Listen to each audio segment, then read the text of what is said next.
비코닉스 대표 최신호입니다. 바쁜 와중에 이렇게 제 발표에 참석해 주셔서 감사드리고 고민을 좀 많이 했습니다. 메타버스는 이미 많은 사람들 알고 있고 그 다음에 무슨 얘기를 해줘야 될까? 책도 많이 나와 있고 유튜브도 많이 이제 소개가 돼 있어서 저는 가능한 한 실제 사용자 입장에서 고려해야 될 것들 그런 서비스 컨시더레이션 그런 관점에서 제가 좀 설명을 좀 드리도록 하겠습니다.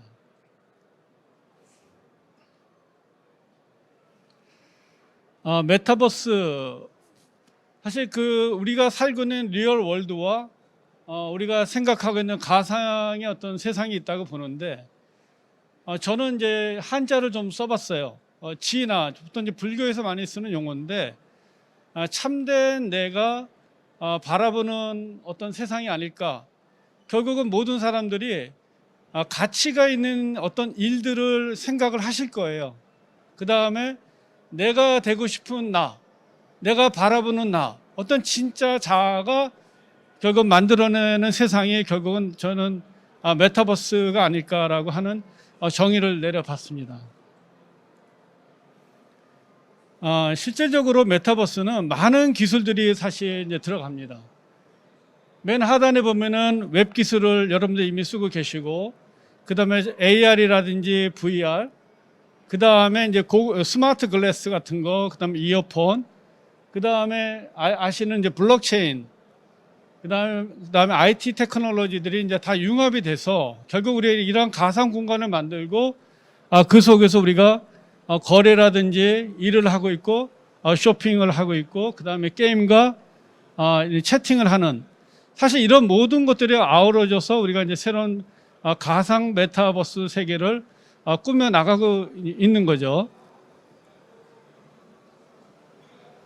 근데 저는 좋은 글을 한번 제가 가져와 봤는데 존 라돌프라고 하는 사람이 메타버스를 이렇게 세 줄로 정의를 내렸어요. 뭐냐면은 많은 사람들은 메타버스를 우리를 둘러싼 3차원 공간으로 생각한다. 저도 그렇게 생각을 했어요. 메타버스는 무조건 3차원 공간이구나 라고 이제 생각을 했는데 이 사람은 그렇게 얘기하지 않고 세 번째 줄에 있는 것처럼 물리적 공간, 거리, 어떤 대상의 비물질화인 것이다 라고 정의를 내렸는데 저는 그게 가장 정확하다라고 생각이 들어요. 물론 페이스북의 주크버그는 메타버스를 넥스트 인터넷이라고 얘기하기도 하고 혹자는 웹 3.0이라고 얘기도 하지만은 저는 이제 그런 말보다는 이 비물질화다라는 말이 더 맞다라고 저는 생각을 합니다. 그 예를 들면은 우리가 그 네이버에 사는 제페토라든지 또 유명한 포트나이트, 로블록스 같은 경우는 사실 공간이 없는 거거든요. 공간이 없는 곳에서 우리가 그 안에 게임도 하고 소셜 액티비티도 하는 것들. 그 다음에 잘 아시는 알렉사. 과연 알렉사는 메타버스일까라고 생각하실지 모르지만 실제적으로 요리를 할 때는 이 사람이 나와서 다 말로 합니다. 알렉사, 내가 지금 무슨 요리를 하려고 했는데 어떤 레시피를 써야 하지?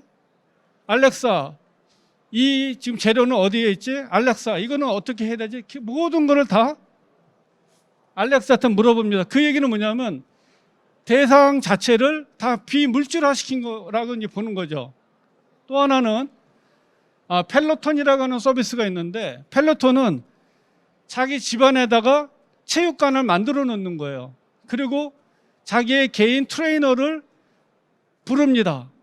그 사람이 오는 것이 아니고 앞에 있는 화면을 보고 물어보는 거죠. 자기의 트레이너를 부르는 거죠. 그러면은 그 안에서 트레이너가 나와서 운동을 하면 그걸 따라하는 겁니다. 결국은 대상을 비물질화시킨 것이죠. 우리가 많이 쓰고 있는 줌 같은 경우에는 마찬가지로 거리를 없애버린 거예요. 거리 자체를 다 깨버리고 우리가 공간도 다 우리가 없애버리고 결국 가상의 공간에서 거리도 없애고 대상도 없애고 결국은 이런 어떤 비물질화라는 것이죠. 그 다음에 클럽하우스라는 것은 우리가 잘 알지만은 어떤 토픽을 주제로 한 일종의 채팅 공간입니다. 결국은 우리가 거리를 없애버린 것이죠. 그 다음에 또 아시는 비트 세이버라고 하는 거는 여러분들 우리가 예전에 게임방에 가보시면 DDR이라고 있었죠. 음악이 나오고 밑에 그 스텝을 누르면은 그 점수가 올라가는 거. 가상의 공간에서 스텝을 밟으면서 점수를 올리는 그런 이제 게임입니다. 결론은 메타버스라고 하는 거는 비물질화인 것이다. 라고 이제 하는 것에 저도 이제 동의를 합니다.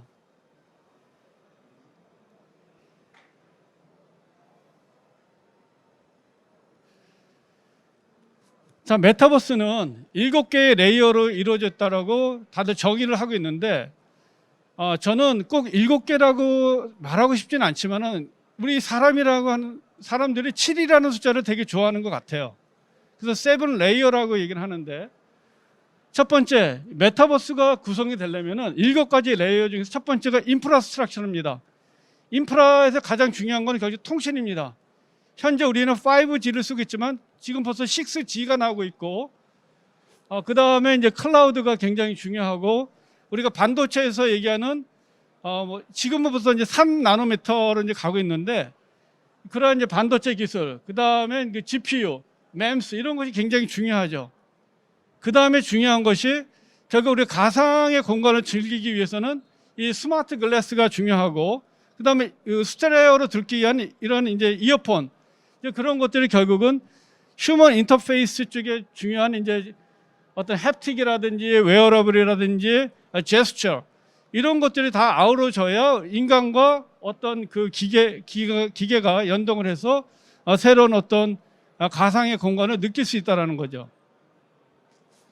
그 다음에 이제 중요한 것이 디센트럴라이제이션인데, 요즘에 알고 있는 사실은 이제 블록체인이라는 기술, 이 블록체인에서 나온 것이 이제 이더리움이고, 이더리움이라는 어떤 화폐를 가지고 우리가 NFT 시장에서 우리가 그림을 팔거나 또 동영상을 팔 수가 있죠.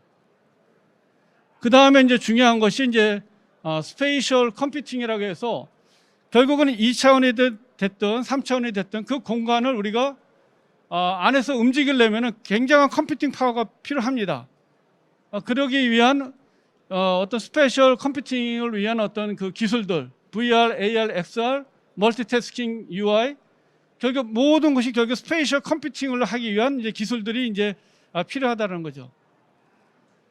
그 다음에 이제 정말 중요한 것이 저는 크리에이터 이코노미라고 하는데, 저도 이런 걸 많이 느끼고 있어요. 결국 가상의 공간을 만들려면은 그 안에 아바타가 있어야 되고, 3차원의 객체가 이제 존재하게 되고, 그 다음에 어떤 아키텍처럴 어떤 이런 공간이 필요하게 되거든요.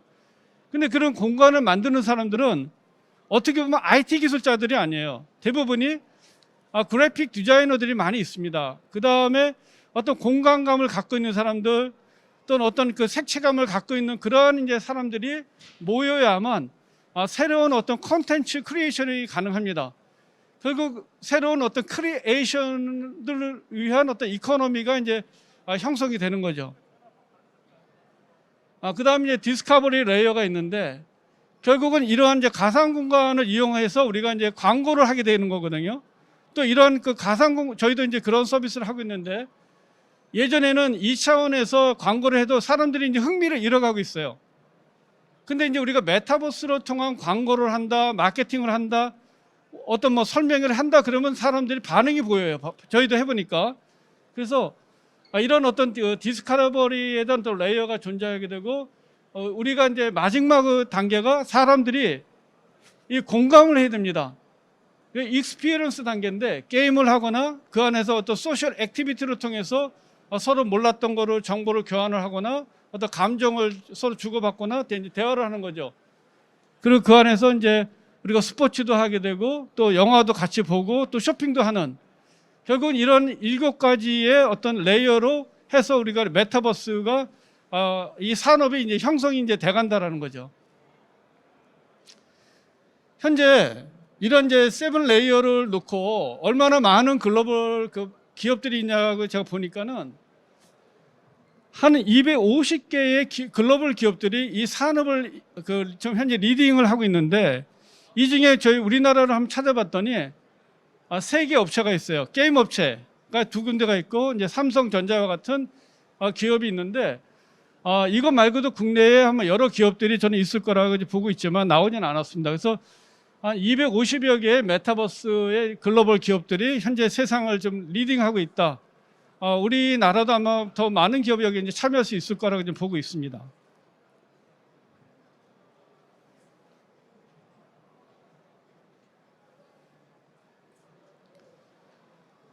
메타버스 서비스를 관점에서 한번 좀 설명을 좀 드려볼게요.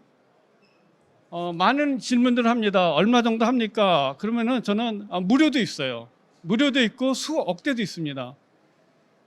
아실지 모르시겠지만은 룸키라는 게 올해 초에 나왔는데 무료입니다. 굉장히 안정적이고 여러분들 쉽게 쓸 수가 있어요. 그리고 이제 아마 올 말이나 내년 정도에 이거를 이제 유료화를 한다고 하는데 저희도 써봤는데 굉장히 안정적이었다라는 걸 저 느낄 수 있었고 그 다음에 유튜브를 보면 버벨라라고 지금 많이 소개가 되고 있습니다. 근데 버벨라는 좋긴 한데 하나의 대학교 같은 이제 캠퍼스를 이제 형성을 해놓고 그 안에 강당과 세미나룸과 워크숍 이런 것들을 이제 임대하는 형태입니다. 강당도 임대, 세미나룸도 임대, 다 임대예요. 그래서 그거를 월 단위, 연 단위 이런 식으로 이제 저희한테 서비스 이제 요금을 이제 부과하는 형태로 지금 서비스를 하고 있습니다. 근데 단점이 좀 있습니다. 이제 유사한데 버벨라 같은 경우는 유니버시티의 어떤 형태를 만들고 있는 거고, 버트웨이 같은 경우는 전시회 위주의 어떤 서비스입니다.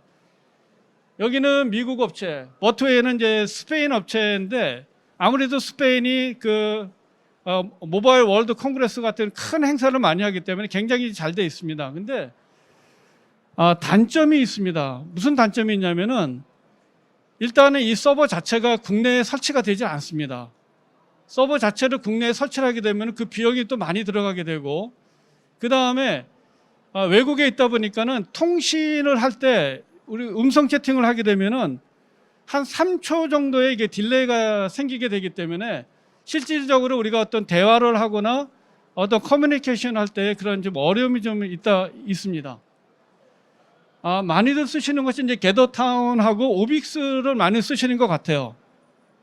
근데 이것도 굉장히 저는 좋은 솔루션이라고 보고 있는데, 물론 2차원이긴 하지만은 굉장히 안정적이고 많은 사람이 참여할 수 있다는 게 장점이라고 보는데, 이 버벨라나 버트웨이 같은 경우도 이런 경우에는 한 방에 맥시멈이 보통 500명 선입니다. 그래서 만약에 5,000명의 행사를 우리가 주관하게 되면은 그 방을 10개를 만들어야 돼요. 10개나 15개를 만들고 한 방에 500명씩을 집어넣어야 한 5,000명이 되는 겁니다. 왜 그러냐면은 현재의 어떤 그 시스템의 어떤 메모리 리소스라든지 CPU의 그런 성능이 아직은 동시에 5,000명, 10,000명을 넣을 수 있는 그런 서버가 구축이 안 되는 겁니다. 현재는. 그 다음에 이제 게더타운이나 오빅스 같은 경우는 저희도 많이 쓰지는 않았지만은 굉장히 쉽게 쓸 수는 있는데, 이 방을 만드는 것이 이렇게 원활하지 않다는 뭐 그런 평도 있습니다. 근데 이플랜드 같은 경우는 아무래도 이 컨퍼런스나 워크숍 이런 용도보다는 소셜 어떤 그 액티비티 뭐 그런 정도 가볍게 쓸 수 있는 그런 용도지 어떤 컨퍼런스나 어떤 전시회의 용도에는 맞지는 않는 것 같습니다.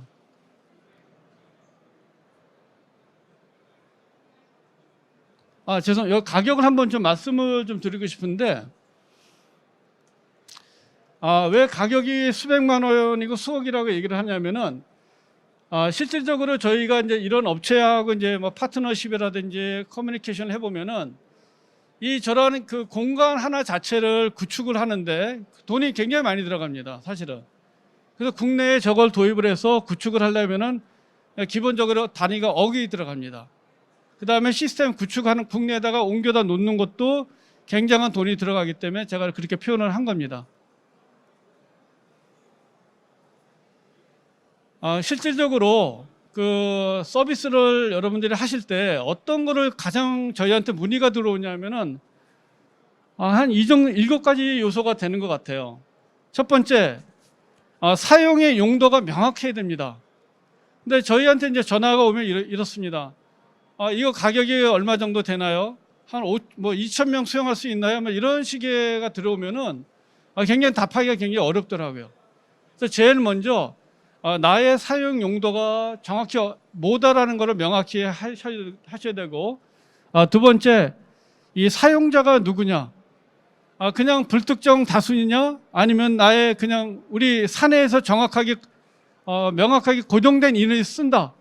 그런 경우에는 사내에서 쓸 때는 사실은 아까 뭐 버벨라나 버트웨이 같은 거 쓰는 것이 좀 더 리얼하고 굉장히 빠릅니다.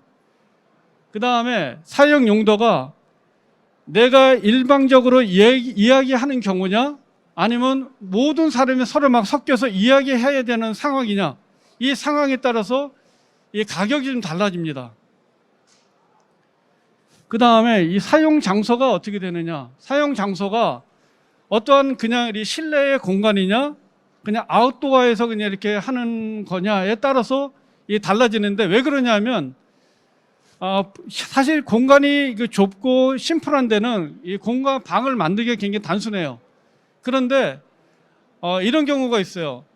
나 그 서울랜드처럼 구성을 해줘. 그 서울랜드를 구성을 하려면은 굉장히 어렵습니다. 그거는 한 몇 개월 작업을 해야 이제 그런 공간이 나오게 됩니다. 그 다음에 이제 코엑스처럼 만들어줘. 이런 경우도 굉장히 어려운 거죠. 그 두 번째 상황은 네트워크 상황입니다. 우리나라가 네트워크가 굉장히 좋다고 하지만은 실제 현장에 계신 그 선생님들은 학교는 통신사에서 학교까지는 굉장히 빠른데 학교에서 교실까지는 굉장히 느리다고 합니다. 그런 상황에서 이 메타버스를 해서 뭔가 하려고 그러면은 이게 끊어지거나 늦거나 하는 그런 상황이 이제 발생이 되는 거예요. 그 다음에 가상 공간 내 수용 인원이 과연 내가 몇 명을 예상할 것이냐. 여기서 말하는 동시 참석자 수라고 하는 건 뭐냐면은 이런 겁니다. 지금 여러분들은 그냥 앉아 계세요. 물론 여러분들은 참석해 있지만은 동시 참석자 수라고 가정을 하지 않아요. 이 안에서 대화를 하면은 그때서부터 이게 동시에 참석자 수를 봐야 되는 거예요. 아바타가 이동을 하거나 여러분들과 이렇게 대화를 하면은 그때의 그 메모리라든지 CPU가 많이 영향을 이제 받게 되는데, 실제 가상 공간에 내가 정말 얼마나 액티브하게 많은 사람이 내가 이용을 할 것이냐, 그런 요소도 이제 상담을 할 때 그런 거를 이제 알려주셔야 되는 거고, 그 다음에 또 중요한 게 뭐가 있냐면, 나는 모바일에서도 이거 돼야 된다. 그런 거를 알려주셔야 돼. 근데 대부분의 사람들은 당연히 그렇게 생각을 해요. 나는 PC는 기본이고 모바일도 기본이어야 돼. 그런데 아쉽게도 그렇게 해주는 서비스가 한 군데도 없어요. 이 플랜도 안 되고요. 그 다음에 아까 버트웨이, 버벨라 유명한 데도 모바일에서는 되지는 않습니다. 된다 그래도 그냥 채팅 정도, 음성 정도만 되지 실제 아바타가 보이거나 이동하거나 그게 되질 않습니다. 그 다음에 자료 공유 기능을 언급해놨는데, 우리는 자료 공유 기능은 다 기본이라고 생각을 해요. 그러나 잘 되질 않는 것들이 태반입니다. 아까 유명한 걸 몇 개 얘기를 했지만은 실제 해보면은 자료 공유 기능이 되질 않습니다. 그래서 실제 우리가 아는 것처럼 메타버스가 정말 대단한 거고 모든 게 될 것처럼 생각을 하지만 실제는 그렇지 않다라는 게 좀 아쉬움입니다. 저희 입장에서도. 저 비코닉스가 하는 그 메타베리 그 브랜드인데, 말씀을 좀 드리면은, 이거는 여러분도 혹시 아실지 모르겠지만은 그 모질라 허브라고 있습니다. 모질라 허브는 전 세계에서 오픈 플랫폼 쪽에 가장 유명한 회사예요. 회사는 아니고 그냥 그 뭐랄까 오픈 커뮤니티입니다. 거기에서 한 2년에 걸쳐서 계속 소프트웨어를 업그레이드를 하고 있어요. 그 오픈 플랫폼은 누구나 다 사용할 수 있고 어느 나라나 다 쓸 수가 있어요. 단지 언어가 제약이 되어 있습니다. 기본적으로 영어만 되어 있고 나머지 언어들은 스페인어는 되는데 나머지 언어들은 각 나라가 알아서 다시 다 개발을 좀 해야 됩니다. 그래서 저희는 그 모질라 허브의 오픈 플랫폼을 기반으로 해서 저희의 그 서비스를 하고 있는데 장점이 있어요. 이거는 순수하게 웹 기반입니다. PC 기반이 아니고 웹 기반이라 핸드폰이나 그 다음에 PC, 웹이 되는 곳에서는 다 이것이 작동이 되는 큰 장점이 있어요. 그리고 다양한 룸을 생성을 할 수가 있어요. 저희뿐만 아니라 여러분들도 룸을 생성할 수가 있어요. 아바타도 마켓에 가서 사서 아바타 집어넣으면 돼요. 굉장히 편리한 기능이 있습니다. 그 안에서 저희가 지금 하고 있는 거는 상품 홍보, 그 다음에 우리나라의 왕릉과 같은 체험학습, 그 다음에 교육, 회의, 전시회에 저희 서비스를 저희가 판매하고 하고 있습니다. 예를 들면은 이런 공간은 오픈 플랫폼에서 제공해 주지는 않아요. 그러나 디자이너분들은 다 아시겠지만은 가장 많이 무료로 쓸 수 있는 게 스케치업이라는 게 있어요. 그 다음에 요즘 글로벌에서 많이 쓰고 있는 게 블렌더라는 게 있는데, 물론 이제 3D나 4D 맥스 같은 거로 해도 되고, 그러한 그 3D 디자인 툴을 가지고 객체화를 시켜서 이 방 안에다가 다 집어넣을 수가 있어요. 굉장히 편한 겁니다. 그 다음에 이 벽에 보시면 이런 이미지들을 갖다가 쉽게 다 붙일 수가 있어요. 그것이 가장 큰 장점이고, 여기 오신 분 중에 뭐 대기업 출신도 있지만 중소기업도 많이 있을 거라고 보시는데, 정말 큰 돈은 안 들이고 이제 조금만 더 노력을 하시면 여러분들도 이 플랫폼을 그대로 활용하실 수가 있고, 이것을 이용을 해서 서비스를 다양히 할 수가 있습니다.